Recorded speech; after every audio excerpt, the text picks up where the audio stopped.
Today I am going to give y'all my predictions for this Sunday's Advent Health 400 at the Kansas Motor Speedway.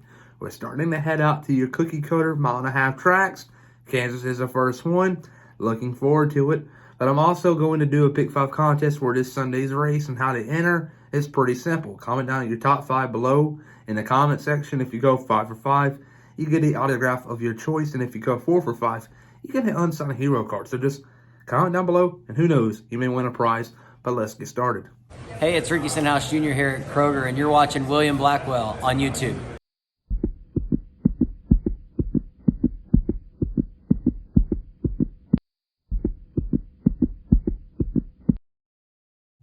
Before I talk about Kansas, I am wanting to talk about two different things.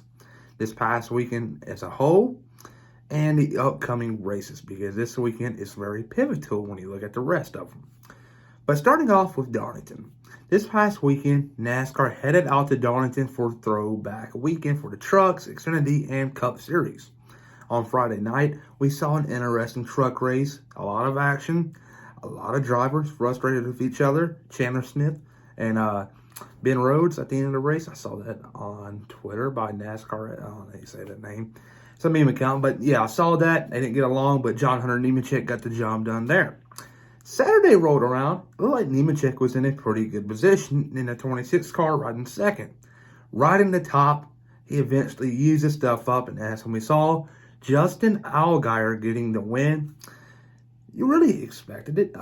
He's a phenomenal driver at Darlington, so there you go. Well-deserved, Justin Allgaier. Then Sunday rolls around, and right now, they're going to put on a show, because right now you got Miami Formula One going on, and what do people usually tune into a NASCAR race for? The wrecks. And they did have a lot of wrecks early on, and I think that helped out the viewership. We're going to see Tuesday morning when the actual viewers are, but I think it's going to be a lot higher than a lot of us think. So there you go. Positive for NASCAR for wrecking a lot Sunday.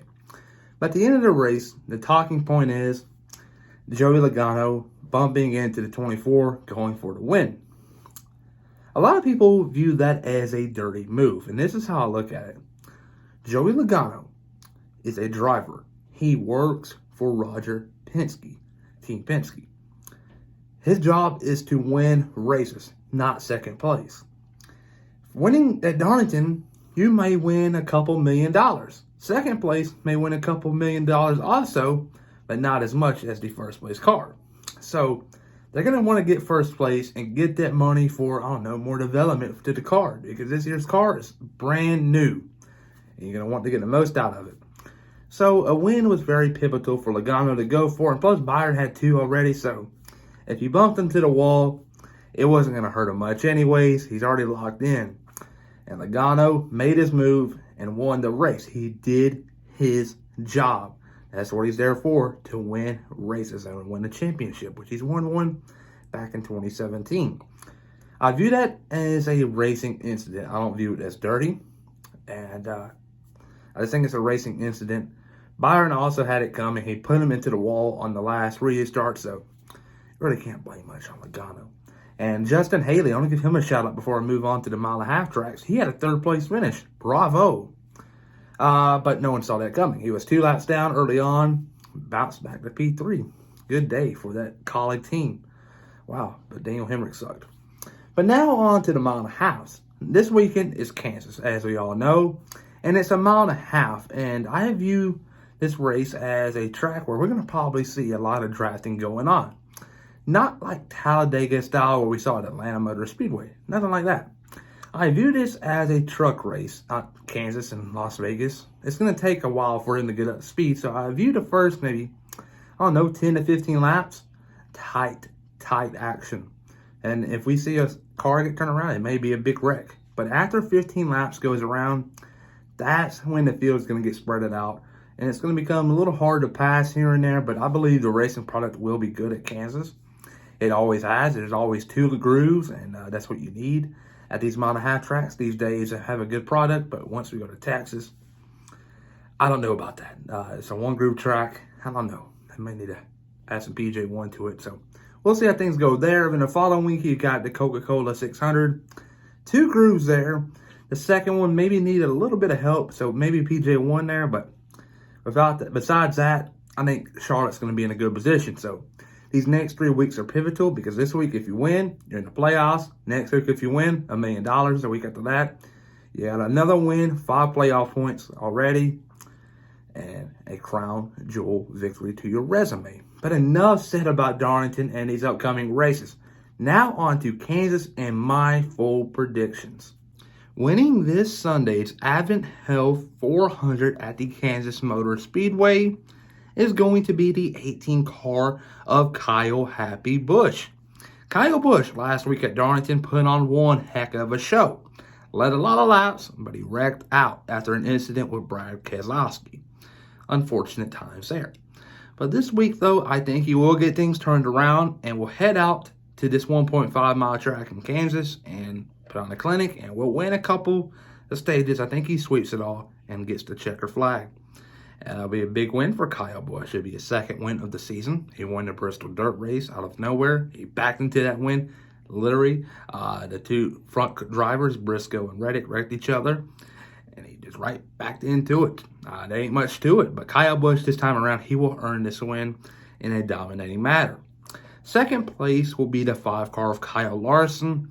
Last week was a devastating week for the 5 car. Led a lot of laps, but blew an engine. And you do not like to see that, especially with this new car, because that's more money you're putting down the drain. You got to get a new one now, rebuild one. I don't think they want to go down that path. So this week around, they're going to be a little motivated, and they will get second place, which may not be good on paper, but Larson, I don't know. Larson might like it. Third place would be the 9 car, Chase Elliott. Chase Elliott, these last couple of weeks, has came on strong. Won Dover, really solid in Darlington after struggling early on. This time around, I think he keeps the momentum going with a 3rd place finish out in Kansas, a track which he's won at in the past, back in 2018, if I'm not mistaken. Won that in the Mountain Dew 9 car. How about that? 4th place would be William Byron in the 24 car. William Byron this year is going off. Won 2 races already. He won Atlanta in a dominating manner. And he won Martinsville. And quite frankly, he did not have the best car at Martinsville early on. So bravo there. And a lot of that success is coming from Rudy Fuel, I believe. He is so, I don't know, underappreciated when it comes to people talking about NASCAR and looking at stats. Rudy Fuel is the reason why William Byron is the driver he is right now. These 2 were paired together in truck series racing for Kyle Busch Motorsports back in 2015 and 2016 before he went, Junior Motorsports in 17. But they were pretty good together. But when they got separated, Byron, I don't know, had a hard time bouncing back and eventually found himself in the Cup Series with Chad Canals, the greatest crew chief of all time, right beside Larry Mack. They really didn't get things going. They won at Daytona, but you would kind of expect for more success to happen. And when Chad Canal stepped down, they looked at Rudy Fuel, and I believe that was the best decision Rick Hendricks has made in a while, besides adding Kyle Larson to the lineup, because Rudy Fuel is a very smart and intelligent crew chief, and right now he's got 3 wins at Byron. Last year at Homestead, Atlanta this year, and Martinsville. So Byron P4 at Kansas, a good run for him. After a bad result in Darlington, he was up front leading with 3 to go, but he got wrecked out by the 22 car, but that is a racing incident. 5th place will be the 1 car of Ross Chastain. Chastain is going to have a great weekend here, P5. My dark horse is going to be the 45 car of Kurt Busch. Kurt Busch last week at Darlington was very quick. Was inside the top 15 all day long. But at the end, the 19 car got turned around and caused a big, big wreck. And Kurt Busch was involved, hit the inside retaining wall. A very hard and nasty hit, but he got out okay. I know he's pissed. He's going to come this weekend with a lot of motivation, and he will win. Not win, but I don't know, have a top 10 car. I don't know why I said win. But mark my words, though, Kurt Busch will have a great weekend. His brother, Kyle Busch, will win. That's why I got it mixed up. Kyle Busch will win. Larson 2nd. 3rd place will be Elliott. 4th place will be Byron. And 5th place will be Chastain. And rounding out as a dark horse will be Kurt Busch. And another driver to look at here is Eric Jones. I don't know why. He was good here in the past, or Joe Gibbs, maybe, with this new car for Petty GMS, keep an eye on him also. But Kurt Busch is my dark horse. Everybody, though, remember to please like and subscribe.